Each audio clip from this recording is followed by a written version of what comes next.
Hello viewers, আসসালামু আলাইকুম। আশা করি সবাই ভালো আছেন। Welcome to my YouTube channel English word. আজকের ক্লাসে আপনাদের সবাইকে স্বাগতম। ডাবল ভাওয়াল উচ্চারণ করার পার্ট 2। তো এর আগে আমি একটি ডাবল ভাওয়াল উচ্চারণ করার পার্ট 1 দিয়ে ফেলেছি। সেটি এখনও যদি যারা না দেখে থাকেন তাহলে অবশ্যই দেখে নেবেন। ভিডিও লিঙ্ক আমি ডিসক্রিপশন বক্সে দিয়ে দেবো। সেটি ছিল এ ভাওয়ালের সাথে আরও বাকি 5টি ভাওয়াল যদি বসে তাহলে তখন সেগুলো উচ্চারণ কী হয়। তো ভিডিওর লিঙ্ক আমি ডেসক্রিপশন বক্সে দিয়ে দিচ্ছি, অবশ্যই সেটি দিয়ে নেবেন। আজকের টপিকটা হচ্ছে ই এর সাথে একটি ভাওয়াল। আমরা জানি ই ভাওয়ালটির সাথে যদি আরও 5টি ভাওয়াল যুক্ত হয় তখন ওই ডাবল ভাওয়ালের উচ্চারণ কী হবে। যেমন ই এর সাথে এ, ই, আই, ও, ইউ, এই 5টি ভাওয়াল যদি থাকে তখন আপনারা এর থেকে কী উচ্চারণ করবেন। চলুন আজকের ক্লাসটির মাধ্যমে আমরা জেনে নিই। ই এ দুটি ভাওয়েলের উচ্চারণ কয় রকম হয়? এই দুটি ভাওয়েলের উচ্চারণ 4 রকম হয়। উচ্চারণটি কি কি? ইয়া, সরেয়া, রসি, এই 4 রকম উচ্চারণ হয়ে থাকে। তো এই 4 রকম উচ্চারণ কখন কোনটি হবে আপনারা কীভাবে বুঝবেন? 4টি রুলের মাধ্যমে আপনাদেরকে বলে দেব। তো প্রথম রুলটি আমরা দেখে নিই। তো প্রথম রুলটি বলার আগে আমি বলছি যে আজকের ক্লাসটা পার্ট 2 এর লেসন 1। আমি পার্ট 2 এর লেসন 2 ও দেব, মানে আজকের টপিকটা নিয়ে আমি আরেকটি ভিডিও করব। এই টপিকটি অনেক বড় হয়ে যাবে যদি একটি ক্লাসে করাতে যাই, তাহলে এটি অনেক বড় একটি ভিডিও হয়ে যাবে। তো আমি চাচ্ছি না বড় ভিডিও করতে, আমি চাচ্ছি ছোট করেই আপনাদেরকে বুঝিয়ে দিই। দুটি ক্লাসের মাধ্যমে আপনাদের এই ই এর পর যে ভাওয়েল থাকে, যে কোনো ভাওয়েল থাকে, তখন এই দুটি ভাওয়েলের উচ্চারণ কী হয় এই টপিকটি আমি দুটি ক্লাসে করিয়ে দেব, লেসন 1 এবং লেসন 2। রুল 1, ই এর পর আর লেটারটি থাকলে ই এর উচ্চারণ ইয়া হয়। নিয়মটি আমি ভালোভাবে বুঝিয়ে দিচ্ছি। ইংরেজি শব্দে ই এবং এর পর যদি আর লেটারটি থাকে তখন ই এবং এ দুটির উচ্চারণই ইয়া হয়। কিছু এক্সাম্পল ফলো করলে আশা করি বুঝতে পারবেন। যেমন ক্লিয়ার। তো দেখুন, ক্লিয়ার বলার সময় ই এর উচ্চারণ ইয়া হচ্ছে। তো ইয়া কেন হচ্ছে? ই এবং এর উচ্চারণ ইয়াই কেন হচ্ছে? ই এবং এর উচ্চারণ সরা হতে পারে, রসি হতে পারে, এ হতে পারে, ওগুলো না হয়ে এগুলো কেন হচ্ছে? কারণ দেখুন নিয়মটিতে কি বলেছিলাম, ই এবং এর পর যদি আর লেটারটি থাকে। তো দেখুন এখানে ক্লিয়ার বলার সময় ক্লিয়ার বানানটিতে ই এবং এর পর আর লেটারটি রয়েছে, তাই এখানে ই এবং এর উচ্চারণ কি হচ্ছে? ইয়া হচ্ছে। ক্লিয়ার অর্থ হচ্ছে পরিষ্কার। দ্বিতীয় নিয়মটি হচ্ছে ই এরপর যদি আর কে, আর টি, আর এন থাকে তাহলে ই এর উচ্চারণ সরেয়া হয়। তো সরেয়া কখন হয়? এর উচ্চারণ ই এবং এর উচ্চারণ সরেয়া কখন হয়? যখন আর কে, আর টি, আর এন এগুলো থাকে তখনই ই এবং এর উচ্চারণ সরেয়া হয়। Example, heart. তো এখানে দেখুন হার্ট বলার সময় ই এবং এর উচ্চারণ সরেয়া হচ্ছে। কেন হচ্ছে? কারণ দেখুন ই এবং এর পর আর লেটারটি রয়েছে, আর এবং আরটি রয়েছে, তাই এখানে ই এবং এর উচ্চারণ সরেয়া হচ্ছে। হার্ট। রুল 3, ই এবং এর পর D, T, H, I, T, H, V থাকলে ই এবং এর উচ্চারণ এ হয়। নিয়মটি বুঝিয়ে বলে দিচ্ছি। ই এবং এ দুটি ভাওয়েল যদি একসাথে দেখেন, এরপর যদি ডি এবং টি, এইচ এবং আই, টি, এইচ বা বি থাকলে তখন ই এবং এর উচ্চারণ এ হয়। এক্সাম্পল দিলে বিষয়টি ক্লিয়ার হয়ে যাবে। হ্যাড। তো এখানে দেখুন এইচ এরপর রয়েছে ই এবং এ। তো ই এবং এর উচ্চারণ এখানে কী হচ্ছে? ই এবং এর পর দেখুন কোন লেটারটি রয়েছে? ডি লেটারটি রয়েছে। তো ডি লেটারটি থাকলে ই এবং এর উচ্চারণ কী হয়ে যায়? হ্যাঁ, এ হয়ে যায়। তো দেখুন আমি পাশে বাংলা লিখে দিচ্ছি, বাংলাটা ফলো করলে বুঝতে পারবেন। এখানে ই এবং এর উচ্চারণ এ হচ্ছে। হেড অর্থ হচ্ছে মস্তিষ্ক। তেমন করে আমরা আবার বলতে পারি ফেদার।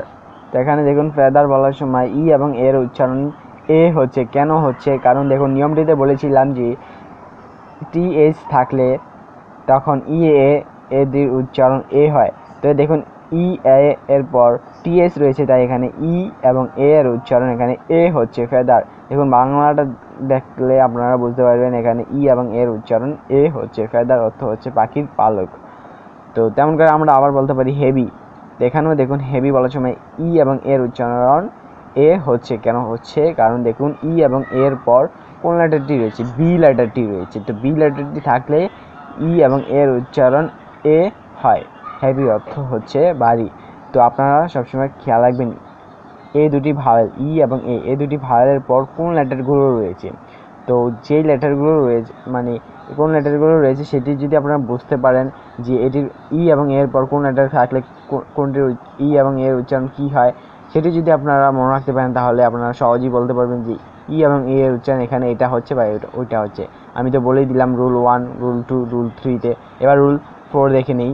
ই এবং এ এর পর যদি K I M N T C H S T থাকে তাহলে ই এবং এর উচ্চারণ রশ্মি হয়।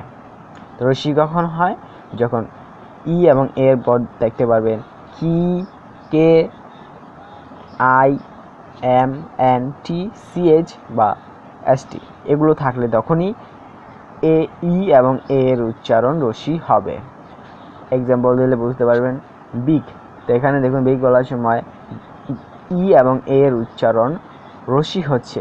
বাংলাটা ফলো করুন তাহলে বুঝতে পারবেন এখানে যে ই এবং এর উচ্চারণ রশ্মি হচ্ছে, বিগ।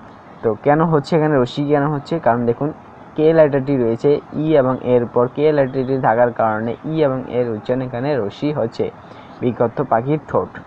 তো আমরা আবার বলতে পারি যেমন বীজ। তো দেখুন বীজ বলার সময় ই এবং এর উচ্চারণ রশ্মি হচ্ছে, কেন হচ্ছে, ই এবং এর পর দেখুন কোন লেটারটি রয়েছে, সি এস রয়েছে। তো নিয়মটাতে আমরা পড়েছিলাম যে সি এস থাকলেও ই এবং এর উচ্চারণ রশ্মি হয়, তাই এখানে রশ্মি উচ্চারণ হচ্ছে বীজ অর্থ সমুদ্র সৈকত। তেমন করে আমরা আবার বলতে পারি সিড।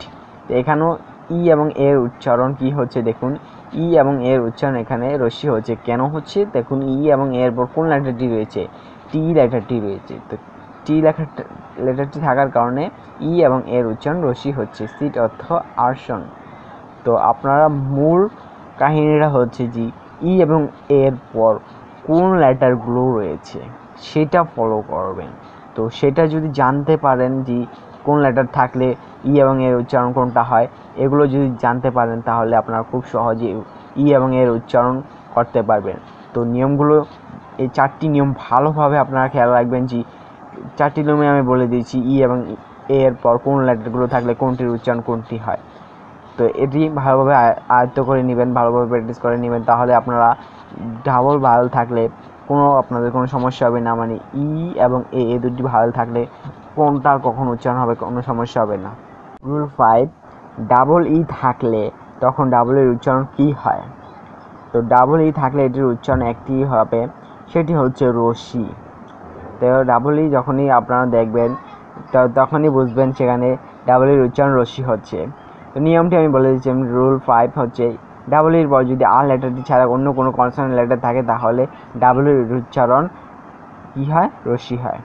তো আর লেটারটি ছাড়া অন্য কোনো কনসোনেন্ট থাকলেই সেখানে ডাবল এর উচ্চারণ রশ্মি হবে। এক্সাম্পল কিল। তো এখানে রশ্মি হচ্ছে ডাবল এর উচ্চারণ, কারণ ই ডাবল এর পরে আর লেটারটি নেই, তাই এখানে ডাবল এর উচ্চারণ রশ্মি হচ্ছে। তেমন করে আমরা বলতে পারি কিপ।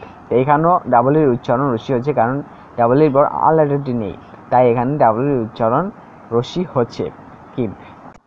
ডাবল ভাওয়েল উচ্চারণ করার ক্লাসটা আজকে এই পর্যন্তই।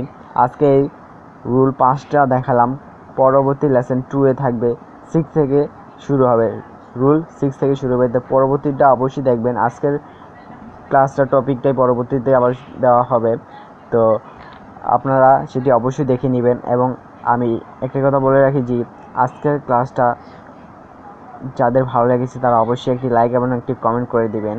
আর যারা এখনও চ্যানেলকে সাবস্ক্রাইব করেনি তারা অবশ্যই চ্যানেলকে সাবস্ক্রাইব করে পাশে থাকা বেল আইকনটি অন করে রাখবেন, এতে করে আমাদের পরবর্তী ভিডিওগুলো আপনাদের কাছে পৌঁছিয়ে যাবে। সাক্ষাৎ হচ্ছে পরবর্তী ক্লাসে। আল্লাহ হাফেজ।